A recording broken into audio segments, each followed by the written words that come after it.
on the recording, sir. Yeah, thanks. Switch on sir, switch on. Okay, कोई मुझे बताएगा कल मैं कहाँ तक क्लास किया था स्टूडेंट्स में? Sir, yesterday we ended up with conditional variables. Conditional, it means we are covered, and ternary operator is covered. Ternary operator and conditional operator covered. मैंने शायद इसका एक एग्जांपल भी रन कर लिया था। अब हम आगे बढ़ेंगे, ऐसे ही इसी पर बेस्ड कुछ प्रोग्राम हैं, उन पर वो एज एन असाइनमेंट आपको मिलेंगे। शायद नेक्स्ट हमने बताया था कि स्पेशल ऑपरेटर के बारे में हम बात करेंगे। यस हाँ बेटा, अभी जो वो बात किया था स्पेशल Yes, ऑपरेटर, sir. हाँ स्पेशल ऑपरेटर से हमें आज शुरू करना था। तो स्पेशल ऑपरेटर जो है हमारे दो तरीके के हैं। अगर पाइथन की बात की जाए तो हम दो तरीके के स्पेशल ऑपरेटर को परफॉर्म कराते हैं। एक को हम आइडेंटिटी ऑपरेटर बोलते हैं और दूसरे को मेंबरशिप ऑपरेटर बात करते हैं। ओके, तो आइडेंटिटी ऑपरेटर क्या काम करता है इसके बारे में बहुत ध्यान से, बहुत सरल शब्दों में बता रहे हैं, तो इसको बहुत ध्यान से ही सारे लोग सुनना और समझने की कोशिश करना, और विद एन एग्जांपल उसको मैं प्रूफ भी करूंगा, है ना। तो आइडेंटिटी ऑपरेटर और मेंबरशिप ऑपरेटर। अब आइडेंटिटी ऑपरेटर में दो कीवर्ड्स यूज करते हैं, हालांकि हम इनको ऑपरेटर बोलते हैं। एक है इज और दूसरा है इज नॉट। तो इज ऑपरेटर क्या काम करता है? तो आइडेंटिटी, पहले तो ये जान लो, आइडेंटिटी ऑपरेटर के ये दो ऑपरेटर्स हैं जिनको हम यूज करेंगे। और आइडेंटिटी ऑपरेटर का मतलब होता है वो एड्रेस का कंपैरिजन करता है, किसी दो ऑब्जेक्ट का एड्रेस को कंपेयर करता है, ऐसे कह लो, ठीक है। तो अगर इज ऑपरेटर का यूज करेंगे और अगर दोनों ऑब्जेक्ट, या ऐसे कह लो कि कोई दो रेफरेंस किसी एक ही ऑब्जेक्ट को पॉइंट कर रहे होंगे, तो इसका मतलब ये इज ऑपरेटर जो है उसको ट्रू रिजल्ट देगा। Is it okay? और अगर अगर इज नॉट उस प्लेस पर यूज करेंगे और दो रेफरेंस किसी एक ही ऑब्जेक्ट को पॉइंट कर रहा होगा, तो हमें फॉल्स रिजल्ट मिलेगा। तो इज नॉट का क्या मतलब है? अगर दो रेफरेंस हैं तो दोनों रेफरेंस अलग अलग ऑब्जेक्ट को रिप्रेजेंट करेंगे, तो इज नॉट ऑपरेटर हमारे को ट्रू रिजल्ट देगा। फॉर एग्जाम्पल, इतनी बात समझ में आ गई। अब एग्जाम्पल के फॉर्म में मैं एक छोटा सा एग्जाम्पल लेके आपको रन कराता हूँ। मेरे ख्याल से पहले मैं पाइथन ओपन कर लेता हूँ बस।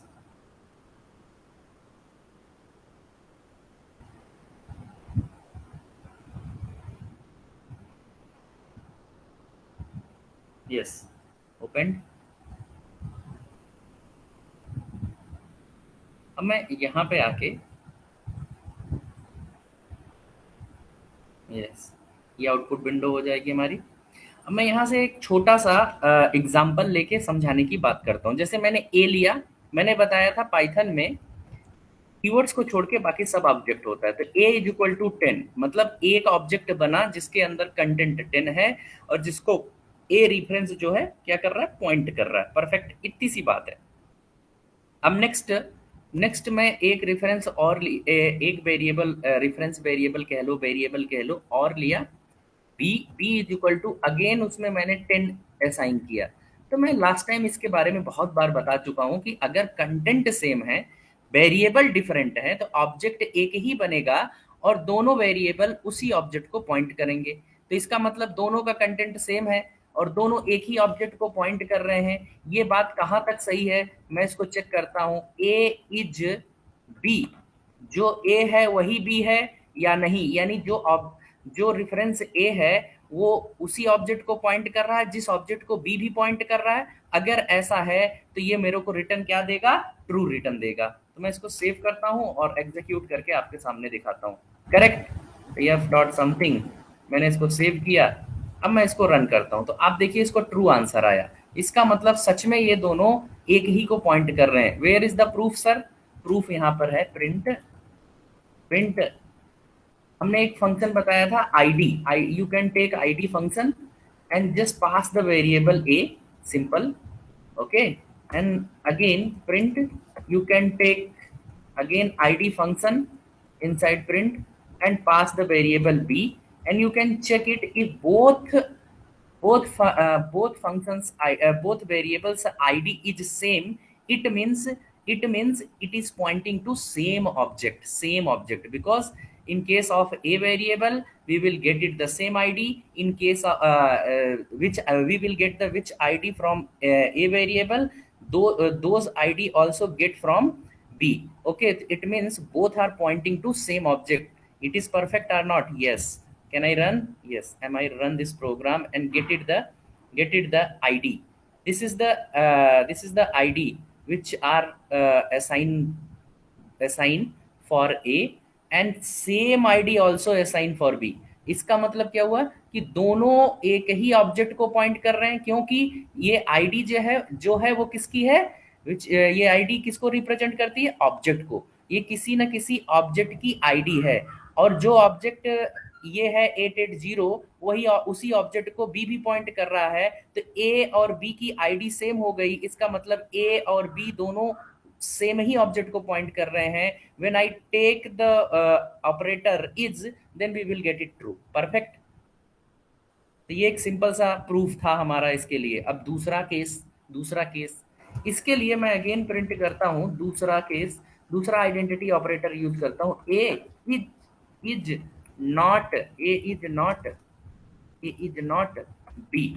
Not be. इसका मतलब क्या है कि जो ए है वो बी नहीं होना चाहिए या होना चाहिए. अगर ऐसा होगा कि ए इज नॉट बी कह रहा हूं तो ये कीवर्ड है, ये कोई स्टेटमेंट नहीं समझना कि इज नॉट लिखे हैं सर, ये स्टेटमेंट नहीं है डियर, ये एक कीवर्ड है, यानी ये एक ऑपरेटर है इज नॉट.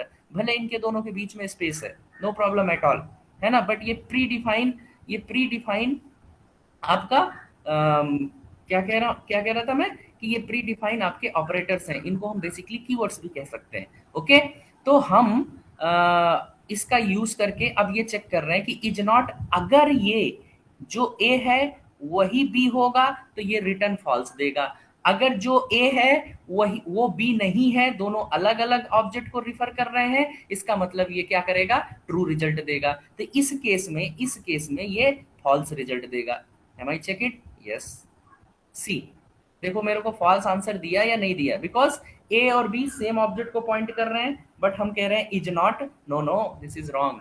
अगर मैं यहाँ पर जैसे ही बी, अब मैं एक और वेरिएबल लेता हूँ 1 minute, c is equal to 30, suppose करो c is equal to 30. When I take 1 minute, a is not c, it means c is different object, a is different object, because inside c we are just assigning the variable 30, and inside a we can assign the 10 as a value. Okay, so both are creating a different object which are associated with 10, and c is creating some other object which are containing 30. Okay, both are, it means both reference are pointing to different object. तो इस case में हम कह रहे हैं is not, जो ए है, मतलब मैं ये बात सही कह रहा हूं कि जो ए है वो सी नहीं है, मतलब जिस ऑब्जेक्ट को ए पॉइंट कर रहा है उसी ऑब्जेक्ट को सी पॉइंट नहीं कर रहा है. ये बात तो मैं सही कह रहा हूं, तो मेरे को क्या मिलना चाहिए, true. Am I run it? Yes. See, we will get it true. Perfect. अब मैं अगर यहाँ पर सी की भी आईडी चेक करके देख लूं, तो सी का जो आईडी आएगा, देखो थर्ड, दो तो ऊपर है ही. अब मैं सी की आईडी अगर मैं चेक करके देखूंगा, तो आईडी ऑफ सी, तो सी की आईडी डिफरेंट आएगी. Am I run this program? Yes. Now see, या देखिए, ए की आईडी सेम, बी की आईडी सेम, सी की आईडी डिफरेंट. लास्ट में चेक कर लो, चाहे 520 और इन दोनों का 880 है. परफेक्ट. तो मेरे ख्याल से ये पॉइंट सभी को बहुत अच्छे से क्लियर हो गया होगा.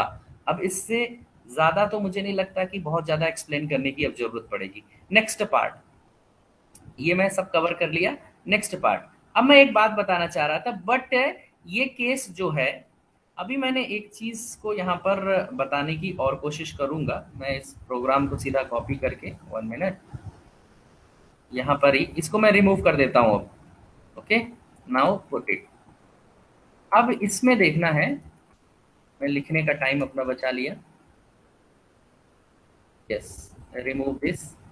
अब यहाँ पर आप देखो, यहाँ पर देखो, एक मैंने लिस्ट ली है. अब लिस्ट में मैंने ये बताया था कि पाइथन में अगर कोई भी जैसे वेरिएबल है, उसमें सेम कंटेंट असाइन है, कोई भी दो डिफरेंट वेरिएबल हो, और यदि उसमें सेम कंटेंट असाइन हो, तो मैंने क्या बोला था, कोई नया ऑब्जेक्ट नहीं क्रिएट करेगा, बल्कि दोनों वेरिएबल जो रेफरेंस वेरिएबल है उसी सेम ऑब्जेक्ट को पॉइंट करेंगे। ये बात हमने सीखी थी। बट लिस्ट, पाइथन की लिस्ट वाले में ये केस नहीं पॉसिबल है, ठीक है। और इसके बहुत सारे कारण हैं, जैसा कि मैंने बताया था ये म्यूटेबल होता है ना, और भी बहुत सारे कारण हैं, तो उन पर भी हम डिस्कशन नहीं करना चाह रहे। बस आपको समझना है कि लिस्ट में ये एप्लीकेबल नहीं है। अब यहाँ पर कैसे नहीं है ये मैं प्रूफ दे रहा हूँ। जैसे मैंने एक लिस्ट क्रिएट किया और उसके अंदर एक 3 स्ट्रिंग डेटा पास किया, 1 2 3, है ना। तो ये मैंने लिस्ट 1 क्रिएट किया। दूसरा मैंने लिस्ट 2 क्रिएट किया और उसके भी अंदर 1 2 3। तो कोई मुझे ये बता सकता है कि क्या दोनों लिस्ट 1 लिस्ट 2 में कंटेंट सेम है? Yes boss, please respond. कोई मुझे बोल बता सकता है यस या नो? क्या दोनों लिस्ट में कंटेंट सेम है? Please respond. Sir, objects are different. Objects are Different. बेटा मैं जो पूछ रहा हूँ उतने का आंसर दो। मैं ये पूछ रहा हूँ कि क्या लिस्ट जो है, लिस्ट 1 लिस्ट 2, ये दो लिस्ट हैं और दोनों लिस्ट के अंदर कुछ कंटेंट मैंने पास किया है, यानी डेटा पास किया है। क्या दोनों लिस्ट के डेटा सेम है या नहीं है? बस मैं इतना पूछ रहा हूँ। Sir same. सेम है सर, Sir, same. सेम है सर। गुड गुड, बस मैं इतना जानना चाह रहा हूँ। 1 मिनट। ये बीच बीच में बच्चे बहुत लेट लेट तक आते हैं, ये थोड़ा डिस्टर्बिंग होता है क्लास को, उनको फिर एडमिट करो। नाउ अब देखो, जब दोनों के अंदर सेम कंटेंट है तो मैंने ये बताया था कि जैसे मैंने यहाँ पर लिखा a इज इक्वल टू 10 और फिर मैंने लिखा b इज इक्वल टू 10, तो मैंने क्या कहा था, इस केस में एक ही ऑब्जेक्ट क्रिएट होगा और दोनों रेफरेंस सेम को पॉइंट करेंगे। परफेक्ट, बिकॉज दोनों के कंटेंट सेम है, दोनों के कंटेंट सेम है तो एक ही ऑब्जेक्ट क्रिएट करेगा। बट लिस्ट के केस में ऐसा नहीं है। लिस्ट के केस में भले कंटेंट सेम है लेकिन दो अलग अलग ऑब्जेक्ट क्रिएट करेगा। इसके लिए मैंने इसकी आईडी को चेक करा, आईडी फंक्शन के अंदर लिस्ट 1, आईडी फंक्शन के अंदर लिस्ट 2। अब मैं लिस्ट 1 इज लिस्ट 2, तो इस केस में मुझे क्या रिजल्ट मिलने वाला है? क्योंकि दोनों डिफरेंट हैं, सेम नहीं है, तो मेरे को इस केस में फॉल्स मिलेगा। List 1 is not list 2, yes, इस केस में मुझे ट्रू मिलेगा। और इसका मैं क्या बताऊंगा, इस केस में ये यहाँ पर देखो एक ऑपरेटर और यूज किया है, इक्वल इक्वल ऑपरेटर। तो ये इक्वल इक्वल ऑपरेटर जो होता है ये क्या चेक करता है? ये जो ऑपरेटर को मैंने बताया क्या चेक करता है? रेफरेंस, यानी उसकी आईडी को चेक करता है। Is operator, is not operator भी चेक करता है उसकी आईडी को ही। क्यों? उसकी आईडी डिफरेंट है क्या है वो बताएगा। अगर डिफरेंट है तो ये ट्रू रिटर्न करेगा, और अगर आईडी सेम है तो इज ऑपरेटर जो है ट्रू रिटर्न करेगा। अगर आईडी सेम नहीं है तो इज ऑपरेटर फॉल्स रिटर्न करेगा। और इज नॉट ऑपरेटर अगर आईडी सेम है तो क्या रिटर्न करेगा? आईडी सेम है तो फॉल्स रिटर्न करेगा, और आईडी डिफरेंट है तो ट्रू रिटर्न करेगा। लेकिन इक्वल ऑपरेटर क्या चेक करता है? इसके इक्वल ऑपरेटर भी ट्रू रिटर्न कर रहा था, ये क्या चेक करता है? इक्वल ऑपरेटर लिस्ट के अंदर या किसी भी वेरिएबल के डेटा को चेक करता है।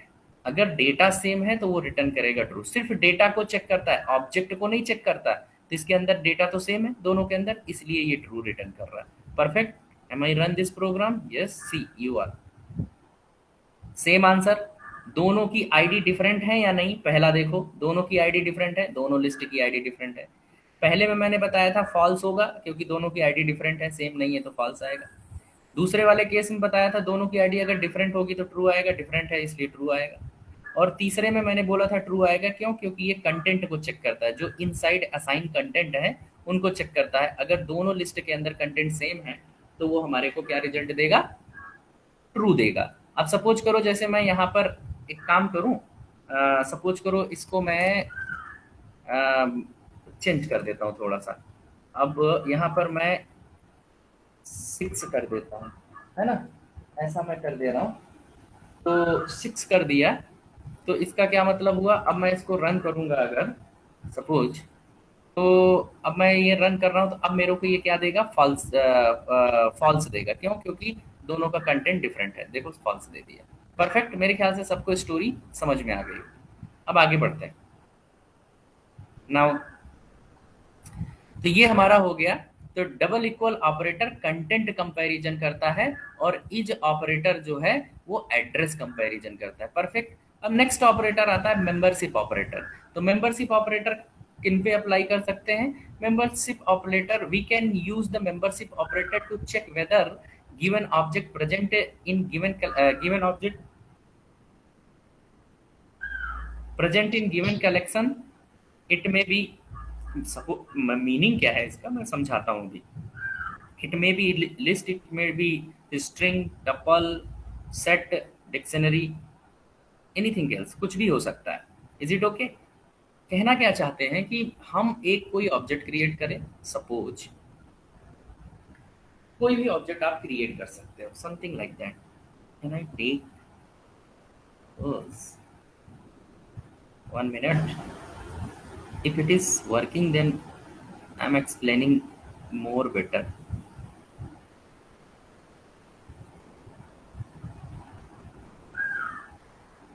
Yes, today is working. Now, see, uh, edit. Yes, is there? No, no, no, no. 1 minute. Yeah. Wait. Yeah. Yes. I'm saying what? I can take the pen like this. Yes, boss. Okay. What I'm saying? Wait a minute. It is a membership operator. What is the meaning of this thing? I can create a one object like this, like this. Here I can put some object like you can take like this in double quotes. Suppose Vijay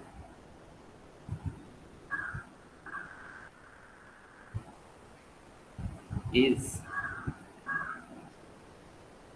Python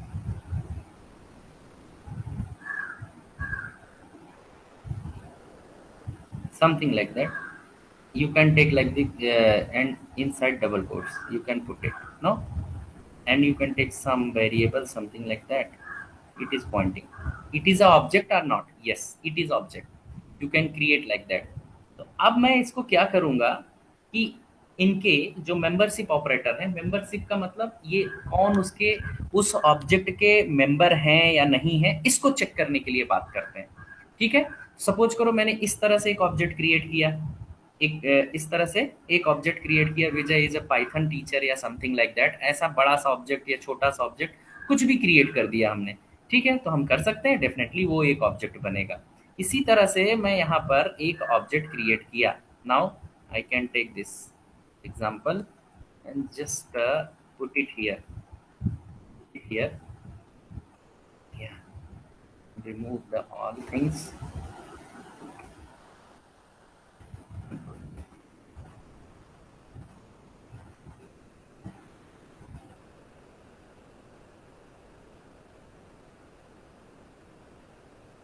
fine. मैंने एक ये object create किया, क्या किया? Hello learning Python is very easy. इसी तरह का एक ऑब्जेक्ट क्रिएट हुआ होगा जिसके अंदर क्या होगा? Hello learning Python is very easy. ठीक है। अब मैं इसको चेक करूंगा मेंबरशिप ऑपरेटर की हेल्प से। तो मेंबरशिप ऑपरेटर का क्या मतलब है? वो ये चेक करेगा, कोई जो भी मैं एक दूसरा ऑब्जेक्ट प्रोवाइड कराऊंगा वो चेक करेगा इस ऑब्जेक्ट में वो अवेलेबल है या नहीं। अगर इस ऑब्जेक्ट में वो अवेलेबल होगा तो हमारे को रिटर्न क्या देगा? ट्रू। अगर अवेलेबल नहीं होगा तो क्या रिटर्न देगा? फॉल्स। फाइन। तो इसके भी दो ऑपरेटर होते हैं। कौन कौन से दो ऑपरेटर होते हैं मेंबरशिप के? एक इन होता है, दूसरा नॉट इन होता है। एक इन ऑपरेटर और दूसरा not in operator. In operator का क्या मतलब है? इधर साइड में मैं एक ऑब्जेक्ट पास करूंगा, ये वाला ऑब्जेक्ट क्या एक्स वाले ऑब्जेक्ट के अंदर, जैसे सपोज करो ये हमने एक्स बनाया, अगर मैं वी पास कर दूं, वी ऐसे मैं लिख दूं वी, ऐसे ये वी भी पाइथन में सब कुछ तो ऑब्जेक्ट ही होता है ना। तो अगर मैं ऐसे वी इज करके सपोज करो कि यहाँ पे मैंने पास कर दिया क्या, यस यस, तो मैं ऐसे चेक कर रहा हूँ, ये वी एक ऑब्जेक्ट हो गया, तो मैं कह रहा हूँ क्या ये वी ऑब्जेक्ट एक्स में अवेलेबल है, तो मैंने देखा हाँ वी विजय है, वी है अवेलेबल, तो ये मेरे को आंसर क्या दे देगा, true. Perfect. Sorry, is not, in in, very I am very sorry, here you can take in in, तो ये क्या वी इधर अवेलेबल है, yes, same as working here, I am just taking है, दो ऑपरेटर है, इन मतलब अगर वो ऑब्जेक्ट अवेलेबल है तो ट्रू, और नॉट इन का मतलब अगर ऑब्जेक्ट अवेलेबल नहीं है तब ट्रू देगा, करेक्ट। तो इस केस में आप देखो यच इधर अवेलेबल है, यस, हेलो में यच आता है, तो ये एक्स वाले ऑब्जेक्ट के अंदर यच अवेलेबल है, इसलिए इस केस में ट्रू मिलेगा। डी, डी इस पूरी ऑब्जेक्ट के अंदर कोई भी ए डी ऑब्जेक्ट अवेलेबल ही नहीं है एक्स में, यानी इसका क्या कहना है, जो पहले से ऑब्जेक्ट के कलेक्शंस दिए गए हैं, क्या उसमें आपका दिया हुआ ऑब्जेक्ट, जैसे मैंने डी पास किया, एक ऑब्जेक्ट मैंने डी दिया, क्या ये उस पहले से गिवन ऑब्जेक्ट के कलेक्शंस में अवेलेबल है, बिल्कुल नहीं, तो यहाँ पे मुझे फॉल्स मिलेगा। D not in x, yes definitely, because ये हमारे को ट्रू देगा, क्यों, क्योंकि डी ऑब्जेक्ट हमारे गिवन कलेक्शन में अवेलेबल नहीं है, तो नॉट इन का मतलब क्या होगा कि अगर वो उस गिवन कलेक्शन के ऑब्जेक्ट्स में अवेलेबल नहीं है तब मुझे वो ट्रू देगा, और नॉट इन अगर लगाओगे और वो ऑब्जेक्ट अवेलेबल होगा तो हमारे को फॉल्स देगा। परफेक्ट। जैसे पाइथन इन एक्स, यस अवेलेबल है पाइथन ऑब्जेक्ट हियर, तो आप एक सिंगल कैरेक्टर भी लेंगे तब भी ऑब्जेक्ट ट्रीट होगा, आप पूरा एक वर्ड लेंगे तब भी ऑब्जेक्ट ट्रीट होगा, तो ये कलेक्शंस ऑफ ऑब्जेक्ट्स कह सकते हो इनको, है ना, तो बट ये एक ही ऑब्जेक्ट में कहीं ट्रीट हो रहे होंगे। तो इस तरीके से अगर मैं इस प्रोग्राम को रन करके देखूं तो we will check it, yes, देखो पहला वाला ट्रू, परफेक्ट, बिकॉज ये चीज अवेलेबल, दूसरा वाला false, yes perfect, because D is not available in given collection, okay. Third one is true because not, I am just using not in operator, not in operator, when object is not available in given collection then we will get it true, okay, and python in x, yes python is available in given collection then we will get it true, perfect। now मेरे ख्याल से अब आप लोगों को दोनों operator के बारे में बहुत अच्छे से क्लियर हो गया होगा। You can take like this as a string also, sorry list also, and check it, it's your side, I'm just taking this example simple, you can take and search it in Google and take it some programs related to some problems related to this type, in operator, is operator, and take it those program and run it।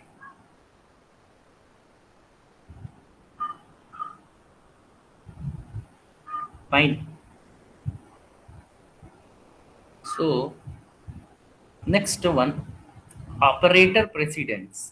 Operator precedence, इसमें मुझे ये बताना था कि कौन सा किसका precedence होगा, किस ऑर्डर में कौन परफॉर्म करेगा, तो सबसे हाई प्रेसिडेंट इसका होता है, फिर पैरेंथेसिस है, ये है वो है, तो इनके प्रेसिडेंस क्या होंगे, ये सारी चीज़ें यहाँ पे प्रोवाइडेड है ना, तो ये ऑर्डर है, सबसे हाई प्रेसिडेंस इसका होगा। अगर कभी भी कोई सवाल में तो आपका ये पैरेंथेसिस आता है तो सबसे पहले सवाल में पैरेंथेसिस सॉल्व करते हैं, फिर एक्सपोनेंशियल ऑपरेटर का प्रेसिडेंस होता है, उसकी फिर पावर होती है, फिर जो एक्सपोनेंशियल ऑपरेटर्स जो पावर होती है उसको सॉल्व करेंगे, फिर हम लोग negation, comma, minus, bitwise complement, unary minus है ऑपरेटर, इन सब का यूज़ करते हैं इनका, और फिर ये star, comma, division, modulo, floor division, फिर इनका मतलब प्रेसिडेंस आता है, इनको सॉल्व किया जाता है, किसको किसको दिया जाता है, फिर प्लस माइनस का, फिर लेफ्ट शिफ्ट राइट शिफ्ट का, फिर एंड बिटवाइज और एक्स और ये बिटवाइज और हो गया, और ये फिर आपका कंपैरिजनल रिलेशनल या कंपैरिजनल ऑपरेटर की बात आती है, फिर आपके असाइनमेंट ऑपरेटर होते हैं, फिर आपके आइडेंटिटी ऑपरेटर, फिर मेंबरशिप ऑपरेटर, फिर लॉजिकल नॉट, लॉजिकल एंड और लॉजिकल आर का यूज़ होता है। तो ये प्रेसिडेंस है, इनको आप गूगल पे भी अगर प्रेसिडेंस के नाम पे डाल के सर्च करके देखेंगे तो आपको बहुत सारे वहाँ पर ये पूरा इसका ऑर्डर मिल जाएगा। तो ये बेसिकली इसमें समझाने वाली बात नहीं है ना, समझाने वाली बात नहीं है, इसको हम आपको याद ही करना होगा। तो मैंने यहाँ पे अभी तो शो कर दिया है, प्लीज क्लास टाइम पर आया करो, है ना, तो ऐसे नहीं तो डिस्टरबेंस होता है, बार बार अलाउ करना।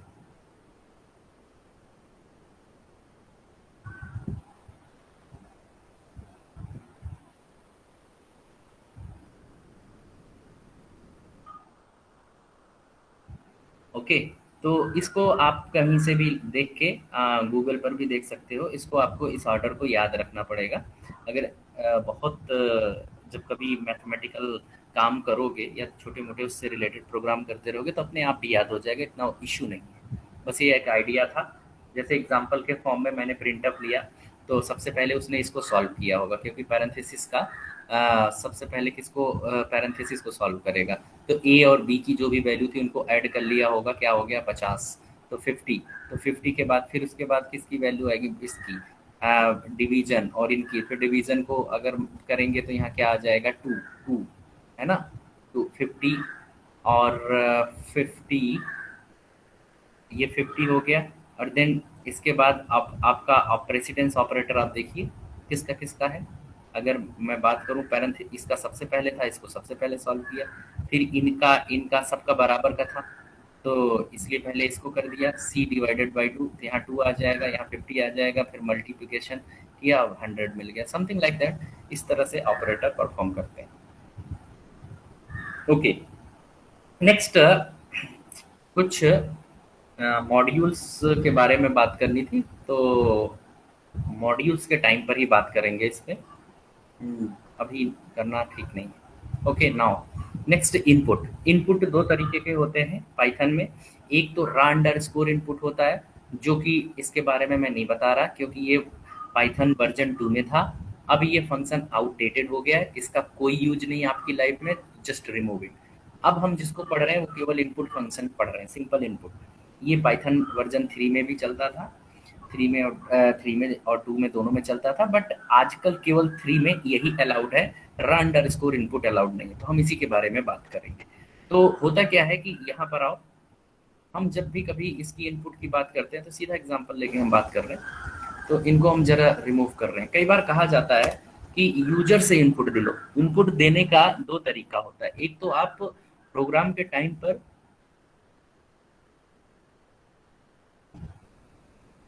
डायरेक्ट पास कर दो वेरिएबल के अंदर जो भी डेटा पास करना है एज एन इनपुट, और या तो आप एक जनरल इनपुट वेरिएबल असाइन करो और जिसमें यूजर प्रोवाइड करा रहे या कीबोर्ड से आपको इनपुट डालने को कहा जाए या इनपुट प्रोवाइड करने को कहा जाए।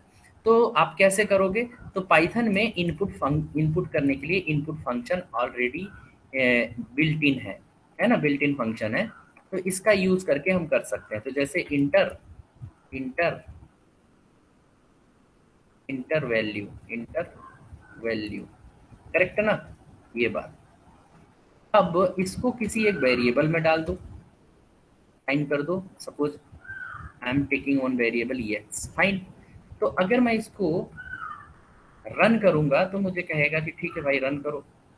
तो यहाँ पर ये बोलो, देखो इंटर द वैल्यू लिख के आ रहा कि नहीं, तो मैंने यहाँ 12 दिया और ये देखो प्रिंट किया।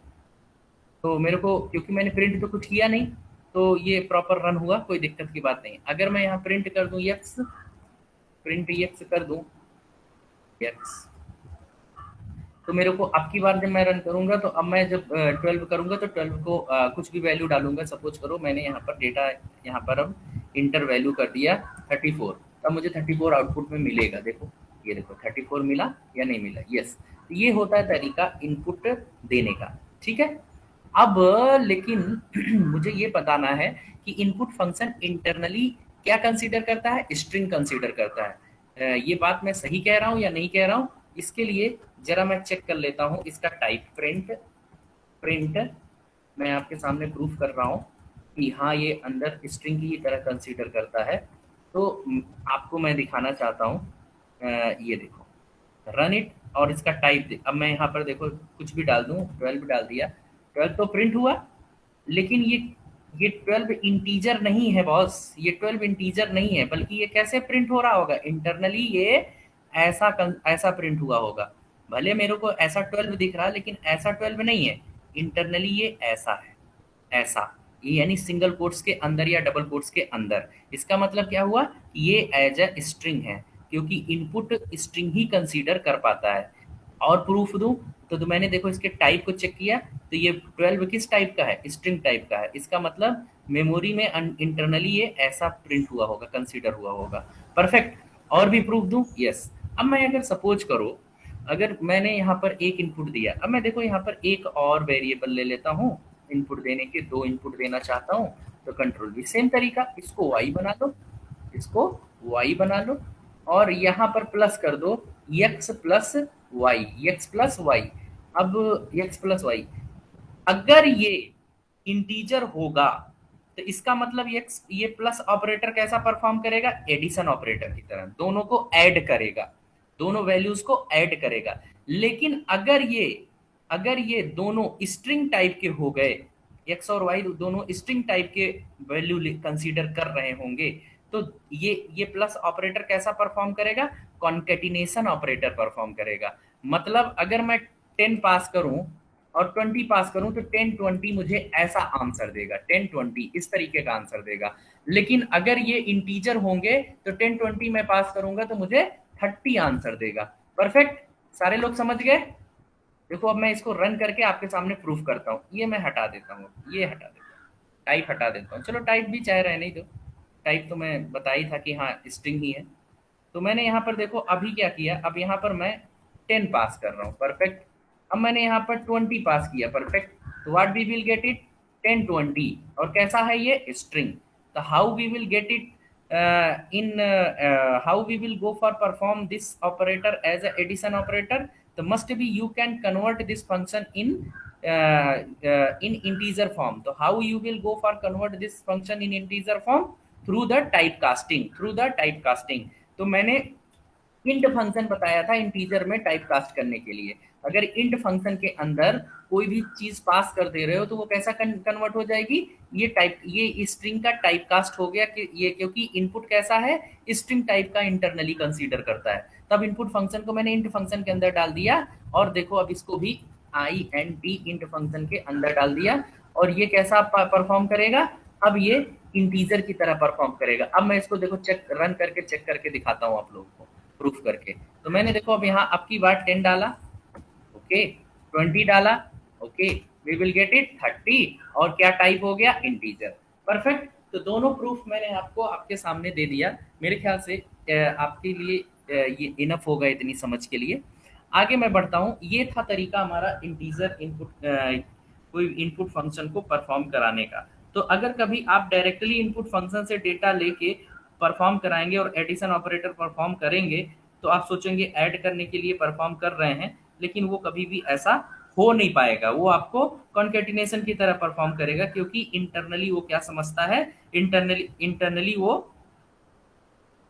वो मैंने आपको बताया क्या समझता है, इंटीजर स्ट्रिंग समझता है। Perfect. Okay, now next.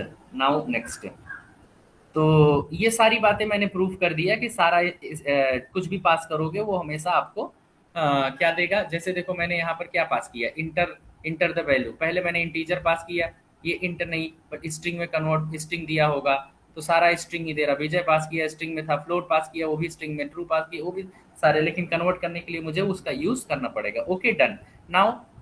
Now तो ये एक एग्जाम्पल तो मैंने रन कर दिया, अब तो मैं बहुत सारे एग्जाम्पल नहीं रन करूंगा।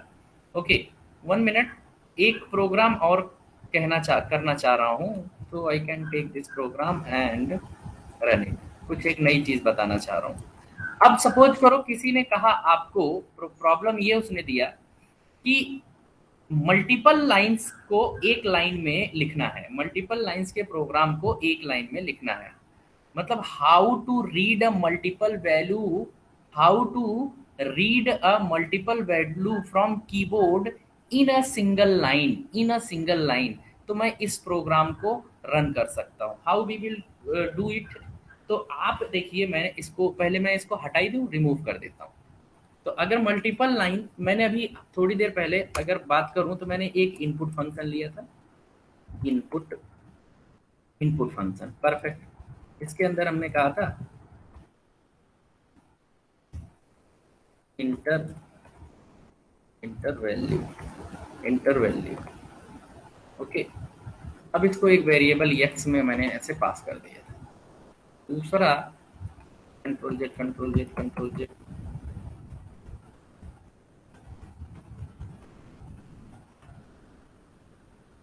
ये चलो, ये 2 ले लिया, ये तो 2 हो गया। लेकिन मेरे को क्या करना है कि ये सारी चीजें मैं 2 बार इंटर करूं या 3 बार इंटर करूं, मल्टीपल इनपुट देने हैं। मल्टीपल मतलब मोर देन 1। तो ये 2 इस तरीके से दे दूं, फिर मैं एक जेड वेरिएबल ले लूं, मैं तीसरा भी पास कर सकता हूं, मैं चौथा भी पास कर सकता हूं, मैं कितने भी वेरिएबल पास कर सकता हूं, नो डाउट। ओके, तो हम इसको कैसे पास कर सकते हैं या कैसे इसको एग्जीक्यूट करा सकते हैं, ये इसकी डिपेंडेंसी कहाँ होंगी, इसके बारे में बात करने। तो हमें ये मल्टीपल इनपुट्स एक ही लाइन में पास करना है। तो कैसे कर सकते हैं इसको एक लाइन में पास? तो सबसे पहली बात कि हम इसको एक लिस्ट के अंदर लेंगे। किसके अंदर लेंगे? एक लिस्ट के अंदर। तो एक लिस्ट के अंदर अगर मैं इसको लूंगा तो कैसे? यस बॉस, एक लिस्ट के अंदर मैंने पास किया। अगर मैं इसको रन करूंगा तो मेरे को एक ही के लिए मिलेगा और एक ही मैं एग्जीक्यूट कर सकता हूँ। देखो यहाँ 4 और मैंने ये देखो एग्जीक्यूट किया, आउटपुट कोई प्रिंट कराया नहीं, तो ये हो गया। एक ही बार चलेगा।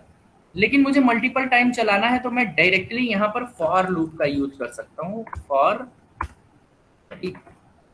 For I space, for loop कैसे लगाते हैं? एक फॉर के बाद एक वेरिएबल लेते हैं, फिर इन कीवर्ड लेते हैं, फॉर इन, और फिर जिसको उसमें असाइन करना है। किसको असाइन करना है बॉस? असाइन इसी पूरे इनपुट फंक्शन को ही तो करना है। तो जैसे पहले मैं कैसे लगाता था, सपोज करो S is equal to double quotes के अंदर VIJY लिख दिया, है ना। अब मुझे इसमें फॉर लूप लगाना होता था तो मैं कैसे करता था? फॉर आई इन कीवर्ड और देन यस पास करता था और कोलन लगाता था और यहाँ प्रिंट कर देता था।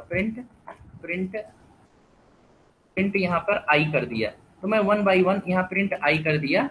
तो मैं ये मेरा तरीका होता था 1 by 1 प्रिंट कराने का। अगर मैं इसको कमेंट करके रन कराऊं तो you will get it Vijay 1 by 1, है ना। तो देखो VIJAY Vijay, we will get it. यही तरीका है फॉर लूप लगाने का। तो मैंने वही काम यहाँ पर परफॉर्म किया। इसको रिमूव करते हैं। ओके, तो यहाँ पर मैं वही काम परफॉर्म कर रहा हूँ। तो अब यहाँ पे मैंने फॉर लूप लगाया आई इन। अब मुझे यस तो है नहीं, यस में कोई डेटा डाले हैं, डेटा तो यूजर इनपुट करेगा, इसलिए पूरा इनपुट फंक्शन ही यहाँ पास कर दिया। Wow, very good. बट मैं चाहता हूँ मोर देन 1 वैल्यू, तो इंटर 2 वैल्यू या 3 वैल्यू, जो भी मन करे वो कर दो। तो कैसे पता चलेगा ये 2 वैल्यू है कि 3 वैल्यू?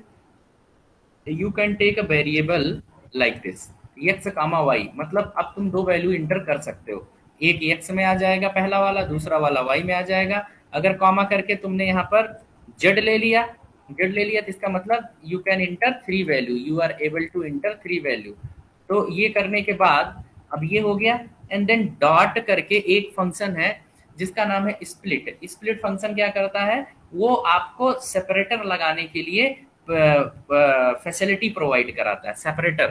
तो split you can call split function like that. तो अगर आपने इसके अंदर कुछ पास नहीं किया है तो इसका मतलब वो क्या समझेगा? इसका मतलब वो कहेगा स्प्लिट तो करेगा, मतलब लेकिन हर वाइड स्पेस के बाद, हर एक वाइड स्पेस के बाद ये स्प्लिट कर जाएगा। परफेक्ट।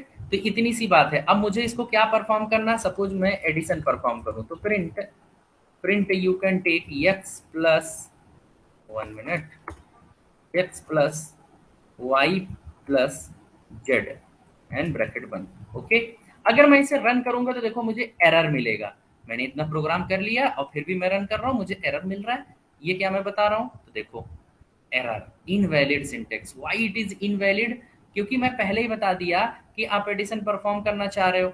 ये फॉर लूप तो लगा दिए। अब ये कह रहा है कि फॉर जो है यहाँ पर देखो फॉर में एरर आ रहा है। तो फॉर में एरर क्यों आ रहा है? मैं एक एक बात बता सकता हूँ पूरी पाइथन का। तो फॉर में एरर क्यों आ रहा है? क्योंकि तुम्हें पता है कि ये लूप है। लूप स्टार्ट, अगर आई में तुमने कोई वैल्यू स्टार्टिंग इनिशियलाइज नहीं किया है तो, हालांकि पाइथन में तो बाय डिफॉल्ट वो 0 से स्टार्ट होता है, तो 0 एक इंटीजर है। बट यहाँ पर जो भी कुछ आ रहा है या जाएगा, अभी इसको समझ में ही नहीं आ रहा कि ये आई किस तरह का है ना। ऑटोमेटिकली क्या क्या इनपुट करोगे, क्योंकि यहाँ पे तुमने डिसाइड तो किया नहीं है। जैसे मैंने यहाँ पर पहले वाले में जो विजय रन कराया था तो उसमें S is equal to V दे दिया था, तो वो 0 से स्टार्ट करके वी आई जे वाई अपना परफॉर्म करा दिया, क्योंकि उसमें एक आई की वैल्यू फिक्स हो गई थी कि कितनी थी, विजय विजय मतलब उसकी लेंथ कितनी थी 5, तो मतलब एक इंटीजर टाइप की उसकी वैल्यू फिक्स हो गई थी, जिसके कारण उसे पता हो गया था कि 0 से स्टार्ट करना है मुझे, इतनी बार लूप चलाना है। लेकिन यहाँ पर अभी इंटर वैल्यू करोगे, क्या वैल्यू इंटर करोगे उसके अकॉर्डिंग वो डिसाइड करेगा। तो ये क्या आ जा रहा है तुम्हारा, ये तुम्हारा आ जाएगा एरर। क्यों? क्योंकि ये तो स्ट्रिंग ही समझता है, तो इसीलिए वो कह रहा है कि गुरु इसको मेरे को पहले टाइप कास्ट करो, तो इंट इसी के अंदर लिखो int you can call int function and here pass I को क्या करो, इंटीजर में कन्वर्ट करो। ओके, तो किस में कन्वर्ट कर रहे हो आई को, क्योंकि इनपुट का डेटा आई में आएगा और आई कैसा होना चाहिए, इंटीजर टाइप का, तभी तो ये लूप चल पाएगा। तो ये आई को मैंने इसमें कन्वर्ट किया, अब इसको रन करेंगे, परफेक्टली रन करेगा।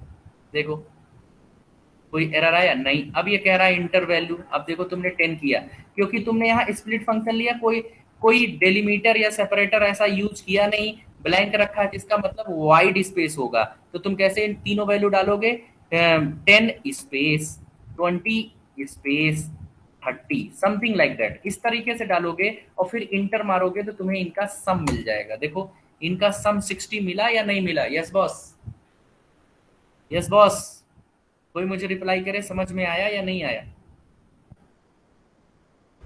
Yes, Yes, sir. sir. Okay, now next year. अब यहाँ पे मैं ले रहा हूँ डबल कोट्स के अंदर एक नया तरीका, यहाँ मैंने पास किया, अनम्यूट म्यूट कर दो, म्यूट जिसका भी है। हाँ, अब मैंने देखो स्प्लिट किया, म्यूट करो भाई, कौन है जिसका जिसका ये स्प्लिट फंक्शन के अंदर। अब की बार देखो, मैंने पहली बार मैंने कुछ नहीं पास किया था तो वाइड स्पेस कंसीडर किया, अब की बार देखो मैंने इसके अंदर कॉमा पास किया, तो अब जो डेटा पास करेंगे वो सेपरेटेड विद कॉमा पास करेंगे, अदरवाइज एरर आएगा। अगर अब मैं इसको 10 स्पेस 20 स्पेस 30 ऐसा पास करके रन करूंगा तो मुझे एरर मिलेगा, see we will get it error, perfect. Again we are going to run this program again. अब मैं इसको अगर रन करूंगा जैसे 10, अब देखो क्या मैंने लगाया है स्प्लिट के अंदर कॉमा, तो यहाँ पे हम क्या करेंगे बॉस, सॉरी कंट्रोल,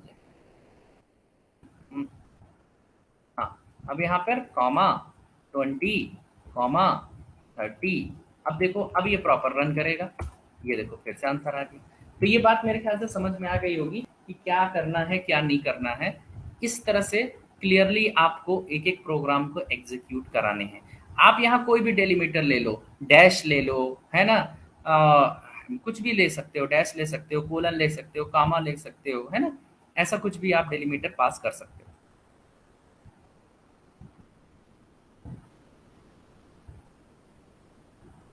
फाइन, आगे बढ़ते हैं। नेक्स्ट एक फंक्शन हमारे पास है इवेल फंक्शन। इवेल फंक्शन क्या काम करता है, इवेल्युएट करने का काम करता है। तो eval can evaluate the input of the list tuple set etc based on provided input. तो जो भी इनपुट आप प्रोवाइड कर रहे हैं उसके पूरे डेटा को वो इवेल्युएट करके आंसर देता है। यानी आप जो पास करोगे, इवेल्युएट फंक्शन का यूज करने का मतलब क्या है, अगर मैं सिंपल इनपुट फंक्शन में कोई एक्सप्रेशन लाइक दैट दिस इस तरह का एक्सप्रेशन अगर मैं पास करूंगा, सपोज यहाँ पर कंट्रोल सी, मैं यहाँ पर आता हूँ और इसको रिमूव करता हूँ। ओके, और अगर मैं इसको यक्स कह के is equal to input function को सीधा पास करता हूँ और मैं यहाँ पर कह रहा हूँ कि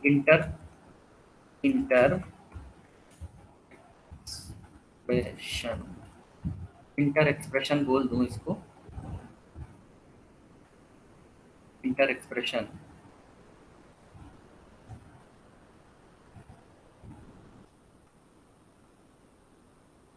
तो अब मैं यहाँ पर इंटर एक्सप्रेशन बोला और यहाँ पर मैं ये एक्सप्रेशन डाल दिया एज ए इनपुट भी किया, तो मेरे को देखो आउटपुट क्या मिल रहा है। ओह 1 मिनट, मैंने प्रिंट करना है एक्स को, प्रिंट एक्स। ऐसी सिचुएशन में क्या मेरे को मिल रहा है, मैंने यहाँ पर ये पुट्स किया और ये देखो इंटर। ये देखो, मुझे जो मैंने एक्सप्रेशन जैसे ही डाला ऐसे ही डायरेक्ट मेरे को आंसर मिल गया। तो इवैल्यूएट फंक्शन क्या करता है, इसको पूरा इवैल्यूएट करके आपको एक आउटपुट देगा। ऐसा ऐसा आउटपुट नहीं देगा जो एक्सप्रेशन आपने एंटर किया। तो ये काम होता है इवेल फंक्शन का। तो we can use EVAL, eval function के अंदर। अब मैंने इस इनपुट को पास कर दिया, 1 मिनट, पास कर दिया, यहाँ कोलन लगा दो, क्लियर हो जाएगा, कोलन लाइक दैट। अब मैं इसको अगर रन करूंगा तो अब मैं उसी एक्सप्रेशन को पास करूंगा तो मुझे आउटपुट मिलेगा, देखना, कंट्रोल V। अब मैंने एक्सप्रेशन पास किया, अब मुझे वापस ये एक्सप्रेशन एज एन आउटपुट नहीं मिलेगा, इसको पूरा सॉल्व करके मेरे को रिजल्ट मिलेगा, 11 पॉइंट समथिंग आएगा। ये देखो 11.5। ये होता है इवेल और इनपुट वाले फंक्शन का मीनिंग। तो इवेल फंक्शन का क्या मीनिंग हुआ, इंटरनली इसको, ये मैंने एक्सप्रेशन पास किया और उसको इंटरनली वो इवेल्युएट कर दिया, है ना, और इवेल्युएट करके मेरे को आउटपुट दे दिया। परफेक्ट, क्लियर, ये इस तरीके से।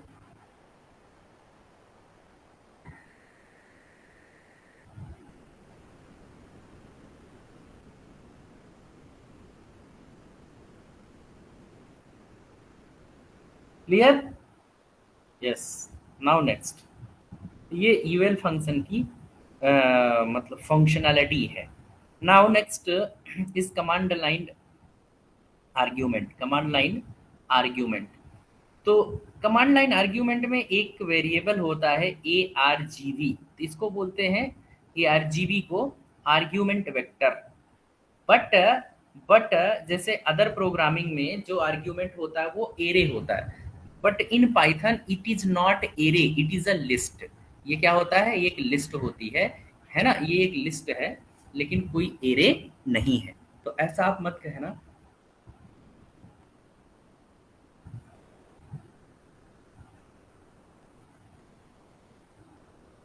Now, 1 minute.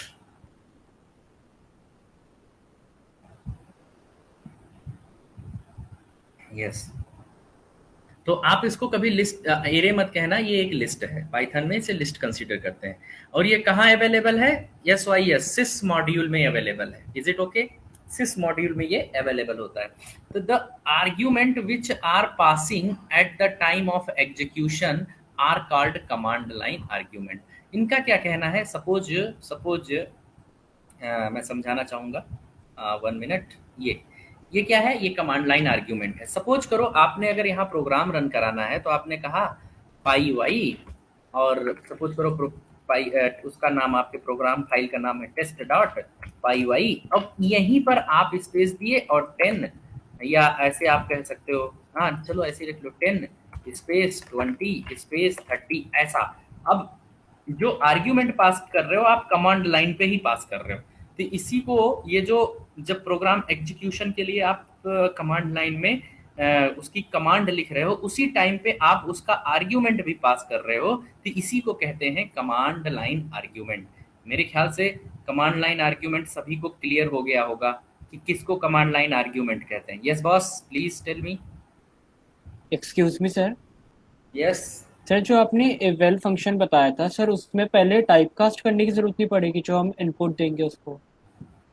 मैंने क्या बोला, इनपुट फंक्शन को तुम उसके अंदर एक्सप्रेशन डाल रहे हो, उसके अंदर कोई इंटीजर और कोई अदर चीज नहीं डाल रहे हो, तो वो इनपुट तो हमेशा ही उसको स्ट्रिंग कंसीडर करेगा, उसमें तो कोई दिक्कत की बात नहीं। लेकिन इवेल फंक्शन की ये फंक्शनैलिटी है कि एक्सप्रेशंस को सॉल्व कर लेगा। Is it okay? तो जिस भी फॉर्मेट में वो सॉल्व करना होगा उसको उसमें ऑटोमेटिकली वो कन्वर्ट कर लेगा। ओके तो सर, अगर हम कोई स्ट्रिंग पास करेंगे तो वो एरर दे देगा उसके लिए?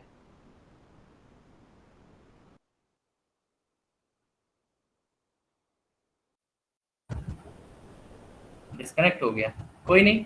ये बात समझ में आई सबको, ये कमांड लाइन किसको बोलते हैं? Yes, am I audible sir? हाँ हाँ बोलो। सर, अगर हम उसके इवेल फंक्शन में कोई स्ट्रिंग पास करते हैं तो वो क्या एरर दे देगा कोई? कैसी बात कर रहे हो, वो केवल एक्सप्रेशंस को सॉल्व करेगा। इसका नाम ही इसीलिए इवेल फंक्शन है। इवेल का मतलब होता है इवेल्युएट। ओके समझ में सर। आई बात? Yes sir. हाँ, अब तुम्हारा नाम क्या है? Sir Harshit. Harshit. Yes sir. तो अगर मैं बोलूंगा हर्षित प्लस सिंह, हर्षित प्लस सिंह और ऑब्लिक नामदेव स्टार श्वेता, तो क्या इसका इवेल्युएट करके क्या आंसर मिलेगा बताओ जरा, ये एक्सप्रेशन है? No sir. फिर इसीलिए मैंने वहां पर ऑलरेडी लिखा भी तुम लोगों को समझ के लिए कि इंटर एक्सप्रेशन। फाइन, अभी कोई कंफ्यूजन? No sir. हाँ नाउ अब ये बताओ कमांड लाइन आर्ग्यूमेंट क्लियर हुआ किसको कहते हैं? Yes sir. ओके, तो अब मैं कमांड लाइन आर्ग्यूमेंट के बारे में बात करने वाला हूँ। Fine, okay. सो तो इस तरीके से हम कमांड लाइन आर्ग्यूमेंट को परफॉर्म करा पाते हैं। तो ये क्या, इसको कैसे रन करा पाएंगे, क्योंकि मैंने बताया कि ये सिस मॉड्यूल में ARGB होता है और इस वेरिएबल को मुझे यूज करना ही होगा, तभी हम अपने कमांड लाइन आर्ग्यूमेंट को परफॉर्म करा पाएंगे। नाउ तो पाइथन में कमांड लाइन आर्ग्यूमेंट को परफॉर्म कराने का, तो जैसे ARGB जीरो रिप्रेजेंटेशन, इसमें वो फाइल का नाम आएगा और फर्स्ट ARGB फर्स्ट पर आपकी वैल्यू, पहली कमांड लाइन वैल्यू आएगी। अगर मैं बात करूं जैसे 10 20 30 पास किया, यहाँ पर 10 20 30 पास किया, तो ये ARGB जीरो की पोजीशन पे टेस्ट डॉट पाई वाई आएगा और ARGB 01 की पोजीशन पर ये, तो कुछ इस तरह से लिस्टिंग इसकी होगी, लिस्ट इंडेक्सिंग होगी। फाइन, तो ये ऑटोमेटिकली इंटरनली होगा, ये हमें नहीं करना है, ये पाइथन खुद करता है। तो इसको परफॉर्म कराने के लिए मेरे को इंपोर्ट करना पड़ेगा। क्या इंपोर्ट करना पड़ेगा? ARGB। क्यों? क्योंकि ARGB कहाँ पे अवेलेबल है? सिस्टम में, सिस्टम यानी सिस मॉड्यूल में, तो उसको मुझे इंपोर्ट करना पड़ेगा। कैसे इंपोर्ट करना पड़ेगा? एक्सप्लिसिटली। फाइन, तो हम इसका एक छोटा सा प्रोग्राम लेके एग्जीक्यूट करके देख लेते हैं। नाउ मैं एक छोटा सा प्रोग्राम इसका यहाँ पर Ctrl A Ctrl V कर लेता हूँ।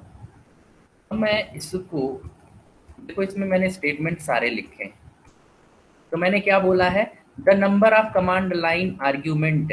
तो मैं जानना चाहता हूँ कि मैं कितने नंबर ऑफ, तो इसको मैंने क्या किया, क्योंकि इंपोर्ट किसको करना है? ARGB को, और ये ARGB अवेलेबल कहाँ है? सिस में। तो कहाँ से करना है? इसीलिए मैंने लिखा फ्रॉम सिस, मतलब सिस से इंपोर्ट करो ARGB को, ये है मीनिंग।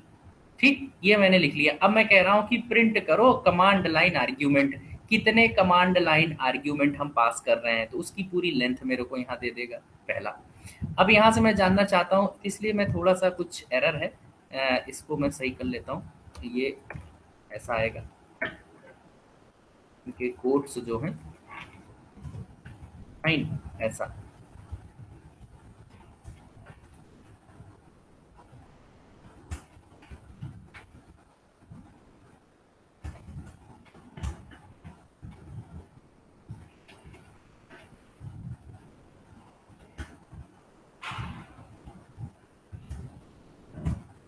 यस,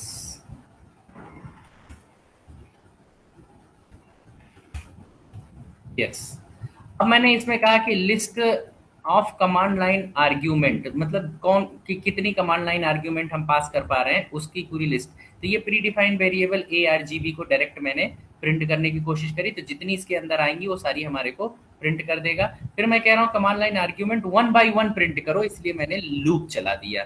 ठीक है, तो जो ARGB में अवेलेबल है उसको X में डाला और 1 by 1 इनको प्रिंट कराया। तो मैं इसको जरा सेव करके देखता हूँ, और इसका लोकेशन 1 मिनट, इसको मैं दोबारा सेव कर लेता हूँ, सेव एज डेस्कटॉप कर लेता हूँ, क्योंकि इसका लोकेशन बहुत गलत जगह है। तो मैं अभी यहाँ पर जाके डेस्कटॉप पे जाके CMD ओपन करता हूँ, CMD। ये हमने डायरेक्ट उस लोकेशन पर जाना है जहां पर फाइल पड़ी हो। तो मैंने अभी इसको कहाँ सेव किया है प्रोग्राम को? CMD पे। तो मैं पाई वाई, फाइल का नाम क्या दिया है? फाइल का नाम f.py आई थिंक है, फाइल का नाम f.py। यस, तो पाई वाई और f.py। अब मैं यहीं पर देखो पास कर रहा हूँ, क्या पास कर रहा हूँ? 10 है ना। कुछ करो, मैं ऐसा भी पास कर सकता हूँ, ऐसा नहीं है। AEC कुछ ऐसा मैंने पास कर दिया, मैं इंटर मारा, मेरे को क्या कह रहा, py is not recognized externally. ये Python, okay 1 minute, am I right? Python F dot py, perfect. Then A B C, enter, yes. मेरे में पाई वाई जो कमांड था वो नहीं चल रहा था, तो मैंने पाइथन लिख दिया। ओके डन, उससे कोई दिक्कत नहीं। Py means Python, Python means py, कोई बात नहीं। तो देखो इसमें क्या कह रहा है, मैंने कितने डाले, एक फाइल को भी रीड कर रहा है, इसको भी एक काउंट कर रहा है, 1 2 3 4, 1 2 3 4। तो अब number of command line argument, hello कौन म्यूट कर अनम्यूट किया है? तो इसको, इस फाइल को भी एक काउंट कर रहा है, इसलिए पूरी को मिला के, और 3 मैंने एक कमांड लाइन आर्ग्यूमेंट पास किया तो 4 दे दिया। परफेक्ट। अब मैं कह रहा हूं कि मुझे लिस्ट पूरी दे दो जो आर्ग्यूमेंट ARGB में अवेलेबल हैं, तो इसको भी काउंट कर रहा था। ये पूरी लिस्ट हुई, ये देखो पूरी लिस्ट, मुझे पहला ये मिल गया, दूसरा ए मिल गया, तीसरा बी मिल गया, और चौथा ये। मैं कह रहा हूँ 1 बाई 1 प्रिंट करो, तो पहला मेरे को f.py प्रिंट किया, दूसरा ये, तीसरा ये, चौथा ये। तो मेरे ख्याल से आप लोग को समझ में आ गया होगा कमांड लाइन आर्ग्यूमेंट क्या होता है। तो आज की क्लास में यहीं तक रखता हूँ, और अगर कोई डाउट है तो पूछ लो। Yes, any doubt? No? No doubt sir. Okay okay, सासो सर।